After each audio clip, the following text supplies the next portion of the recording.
पहिले तर 12 महिने होते. माजलगाव बॅकवॉटरच्या इथं हेडवर्कवर आहे, विद्यमान आमदार आहेत आणि CEO नीता अंधारे ताई आहेत. विचारणार आहे, काल 10 वाजल्यापासून पाणी पुरवठा बंद होता, आता काय नेमकी परिस्थिती आहे, पाणी पुरवठा सुरळीत झाला का विचारणार आहे. मुख्य अधिकारी आहेत. ताई, सुरू झाला आहे का पाणी पुरवठा आणि काय परिस्थिती आता? सध्या सुरू झाला आहे आणि कामगारांनी उपोषण त्यांचं मागे घेतलेलं आहे. बरोबर. कधीपासून पगार थकलेला आहे त्यांचा, किती महिन्यांपासून, आणि कंत्राटदार काय, आता तुमचं कसं बोलणं झालं, कसं तोडगा काढला आहे? सर, हे कंत्राटी कर्मचारी आहेत सर्व, तर आपण त्यांना एक 8 दिवसामध्ये अश्युरन्स दिले की आपण पेमेंटचं काही ना काही बघू. बट हे कॉन्ट्रॅक्टरकडले लोक असल्यामुळे खरं तर ही पेमेंटची जबाबदारी आमच्या अटी आणि शर्तीनुसार ही पूर्णतः गुत्तेदारांची आहे. डायरेक्टली आम्हाला तसं नाही नगरपालिकेला सांगता येणार की कुणाचं पेमेंट किती राहिले, कारण ते आमच्या हजेरीपटावरचे नाही. 10 महिन्यांपासून त्यांना पेमेंट मिळणार आहे असं कंत्राटदारामध्ये, मग तो त्यांचा विषय आहे, तुमचा आणि त्यांच्या अंतर्गतचा आहे. मात्र कंत्राटदाराला तुम्ही त्यांचं काय नियंत्रणामध्ये ठेवून सांगू शकता का की कर्मचाऱ्यांचे पगार थकीत केल्यामुळे आमच्या पाणी पुरवठ्याला अडथळा येतो, असं तुम्ही कधी सांगितलं त्यांना? सर, एक गुत्तेदाराचं सततचा आपल्याला नेहमीचा प्रश्न होता, त्यामुळे मी हे कंत्राट बदललेलं आहे. कंत्राटदार कालच एक वर्क ऑर्डर नवीन कंत्राटदाराला दिलेली आहे आणि अशा सर्व अटी शर्ती नमूद करूनच आम्ही दिलेले आहेत. आता उद्या अशी अडचण निर्माण होणार नाही, 2 दिवसांमध्ये 4 दिवस तुम्ही जो शब्द दिलेला आहे, कंत्राटदारासोबत काय तुमचं बोलणं झालेलं आहे आणि कधी पेमेंट कर्मचाऱ्यांचं दिलं जाणार आहे? कंत्राटदारासोबत नाही माझं आत्ता बोलणं झालं, डायरेक्टली या कामगारांसोबतच झालेलं आहे. 1 महिन्यांचं पेमेंट आपण आता ह्यांना म्हणले, तर त्या हिशोबाने आम्ही नियोजन. वारंवार असंच होतंय पाणी पुरवठ्याला आणि मला वाटतं की जवळजवळ 10 तासाहून उलटून गेलेला आहे पाणी पुरवठा जो बंद झालेला आहे. शहराच्या पाणी पुरवठ्यावर सुद्धा त्याच्यावर परिणाम होणार आहे. कसं तुम्ही हे ॲडजस्ट करणार आहात? मूळतः निधीची अडचणच आहे, त्यामुळेच आपण हे लेबर कॉन्ट्रॅक्ट दिलेलं आहे ना. आमच्या याच्यामध्ये करारनाम्यात असं नमूद आहे की जसा निधी उपलब्ध होईल आम्ही तसं पेमेंट देणार. तर मूळतः कंत्राटदाराचं आणि ह्या लेबरचं काय कॉन्ट्रॅक्ट आहे त्याबद्दल नाही सांगता येणार, पण ही पेमेंटची पूर्णतः जबाबदारी ही कंत्राटदाराची आहे. तर त्या हिशोबाने आता मला वाटतं जे टेंडर आपण भरतो त्या टेंडरमध्ये असं उल्लेख असतो की कंत्राटदार आणि त्यांच्यावर नियंत्रण ठेवण्याचं काम नगरपालिकेचं असेल, त्यांच्याकडून काही चुका वगैरे झाल्या तर त्यांच्यावर काही कारवाई ॲक्शन घेण्याचं काम असतं. असं काही करता आलं का, तुम्हाला करणार आहात का तुम्ही?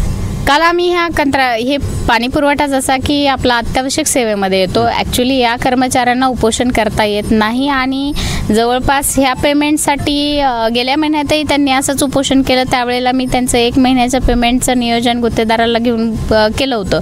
मात्र ती आमची तशी डायरेक्टली रिस्पॉन्सिबिलिटी नाही येत असल्यामुळे आणि एवढ्या 3 लाख लोकसंख्येला वेटीस धरता येत नसल्यामुळे आम्ही काल काही यातील कर्मचाऱ्यावर गुन्हेही नोंद केलेले आहे. आता त्यांच्यावर गुन्हे दाखल करण्यात आलेले आहेत, वातावरण त्यांच्या मनामध्ये काही वेगळं निर्माण होईल. पाणी पुरवठा इथून शहराला होत आहे आणि मुख्य पाणी पुरवठ्याच्या ठिकाणी ते काम करतात, त्यांच्या मनावर काही परिणाम झाला तर येणाऱ्या पाणी पुरवठ्याला काही अडथळा निर्माण होऊ शकतो? नाही, तसा अडथळा होणार नाही, कारण आपण नवीनच गुत्तेदार दिलेला आहे आणि आपण त्यांच्याऐवजी सबस्टिट्यूट म्हणजे इतर कामगार घेऊ शकतो. पहिला कंत्राटदार जो आहे तो त्याच्याकडून पैसे मिळणार नाहीत, कदाचित तुम्ही आता सांगितलं कर्मचारी बदलणार आहात, म्हणजे असं सुरू राहील तर पाणी पुरवठ्यात आणखी अडथळा येणार नाही असं वाटत नाही का? नाही येणार, कारण कामगार शेवटी आम्हाला पाणी पुरवठा सुरळीतच ठेवावा लागेल, कारण जवळपास 3 लाख लोकसंख्येचा हा प्रश्न आहे. पेमेंटच्या याच्यामध्ये यांच्यातही नमूद आहे की निधी उपलब्धतेनुसारच हे पेमेंट देण्यात येतं, याला कुठलाही शासकीय निधी नाही, हे नपच्या फंडातून आपण त्यांचं पेमेंट देतो गुत्तेदाराला आपण. त्यामुळे कंत्राट देताना मूळतः आमच्या अटी शर्तीमध्ये तसं नमूदच असतं की निधी उपलब्धतेनुसार पेमेंट होईल. विद्यमान आमदार आहेत भैया साहेब, विचारणार आहे. भैया, तुम्ही आता या ठिकाणी उपोषणास्थळी आलेला आहात, बीडपासून 40 किलोमीटर अंतरावर आहे. वेळोवेळी अशा सगळ्या घटना पुढे येत आहेत, तुम्हाला सभागृहामध्ये जाणीवपूर्वक या पाणी पुरवठ्याच्या बाबतीमध्ये बोलावं लागतं. ही पुन्हा अशी वेळ आलेली आहे पाणी पुरवठा विस्कळीत होण्याची. काय कसं पाहता याच्याकडे सगळं? काय, नगरपालिकेचा हा गंभीर विषय, हा आजचा विषय नाही आहे, पण जर ही पूर्ण सायकल व्यवस्थितपणे चालवायची असेल तर बीड शहराच्या लोकांना विश्वासात घेऊन त्यांना काही सवलती पण आपल्याला तिथं द्यावं लागतील. करून का, ह्याचं मूळ जे आहे की नपची जी वसुली आहे त्याच्यामधून ह्या सर्व गोष्टी आपल्याला तिथे करायचं आहे. मग दुसऱ्या अर्थाने काय, जी परिस्थिती आम्ही बघतो की जेव्हा वसुलीसाठी आपण लोकांमध्ये जातो तो लोकांचा एक महत्त्वाचा मुद्दा समोर येतो की लोक म्हणतात पाणी आम्हाला तुम्ही 15-15, 20-20 दिवसाला देतात आणि मग तुम्ही कशाची वसुली करतात. हे सर्वसामान्य लोकांचं म्हणणं एकदम रास्त आहे. करून का, योजना आपली तयार आहे 25 MLTची, फक्त वीज कनेक्शन न जोडल्यामुळं आज आपल्या बीड शहराला 15 ते 20 दिवसाला पाणी येतं आणि साहजिक आहे सर्वसामान्य लोकांचं म्हणण्यातून. बरं, कर्मचाऱ्यांचा पण हा गंभीर विषय आहे की गेल्या 20 वर्षापासून ते सुद्धा कितीदा त्यांचे पगार थकीत होतात तरी ते प्रामाणिकपणे काम करतात.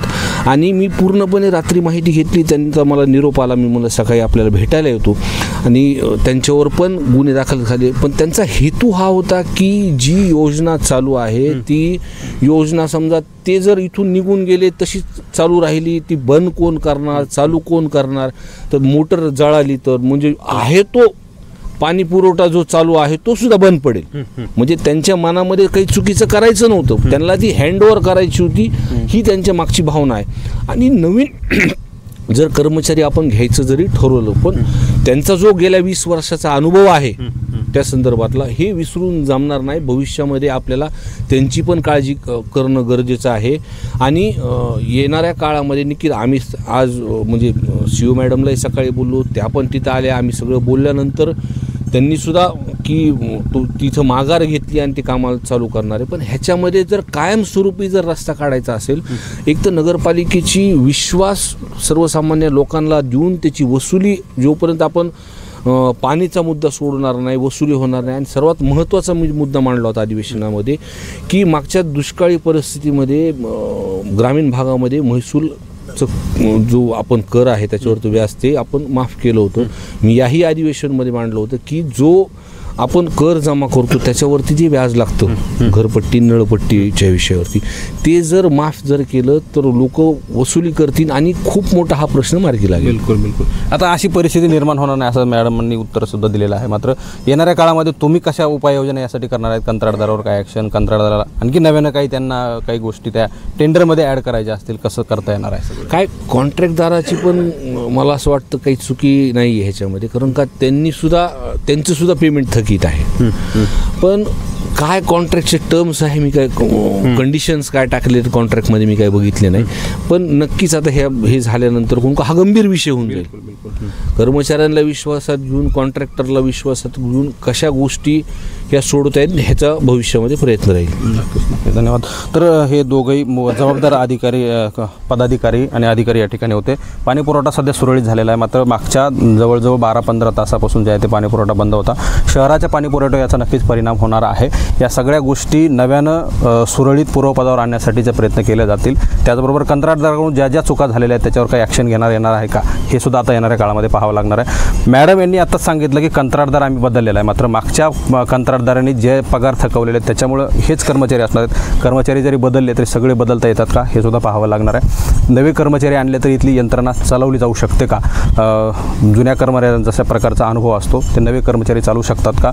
मुख्य पाणी पुरवठा करणारी ही योजना आहे शहराला आणि ही योजना चांगल्या पद्धतीने कार्यान्वित झाली पाहिजे, अशा प्रकारे सगळी परिस्थिती येणाऱ्या काळामध्ये या सगळ्या गोष्टी नगरपालिका प्रशासनाकडून केल्या जातात का, हे सुद्धा पाहणं महत्त्वाचं ठरणार आहे. कॅमेरा पर्सन परिवर्तन जाधवसह मी संग्राम धनवे, मराठी महाराष्ट्र न्यूज, माजलगाव.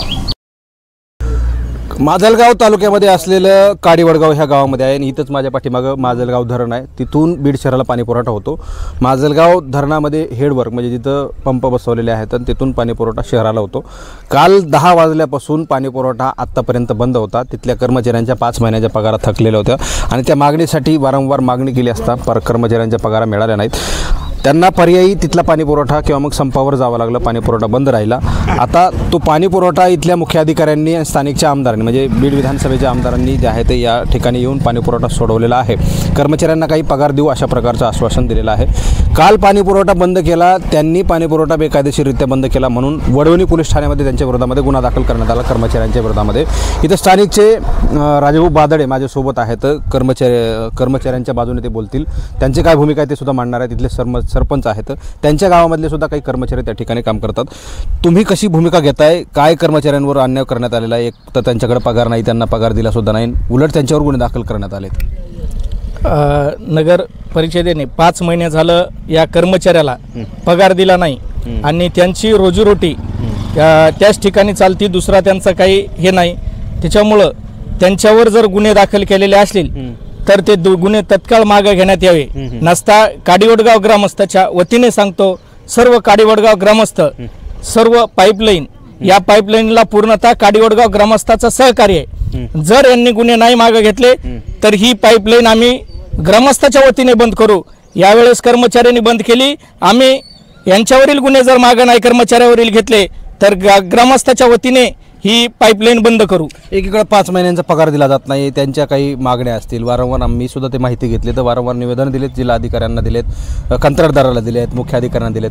5 महिने पगार थकवला जातो, मात्र कुठला तरी एखाद्या कर्मचाऱ्यांनी निर्णय घेतला, त्यांच्यावर गुन्हे दाखल केला. कितपत योग्य आहे सगळे? हे बिलकुलच योग्य नाही, कारण त्यांचे रोजीरोटी तिथेच चालते. त्याच्यामुळं त्यांच्यावर गुन्हे दाखल करणं हे काही योग्य गोष्ट नाही. त्याच्यामुळं त्यांना विनंती, त्यांनी तत्काळ यांच्यावर कर्मचाऱ्यावर झालेले गुन्हे तत्काळ मागे घेण्यात यावी. धन्यवाद. तर हे सरपंच होते राजाभाऊ बादाडे आणि इथले स्थानिकचे काडीवडगावचे. या कर्मचाऱ्यावरचे जे काही गुन्हे दाखल झालेले ते तात्काळ मागे घेतले पाहिजेत. त्यांचा काहीही गुन्हा नाही आहे. जर ते गुन्हे मागे घेतले नाहीत तर सर्व ग्रामस्थांच्या वतीनं त्यांनी काल बंद केले होते, यांच्यावरचे गुन्हे जर मागे नाही घेतले तर आम्ही ग्रामस्थ म्हणून इथला पाणीपुरवठा बंद करू, अशा प्रकारचा इशारा या ठिकाणी राजाभाऊ बादाडे यांनी दिला. त्यामुळे आता नगरपालिका नेमकी काय भूमिका घेणार हे पाहावं लागणार आहे.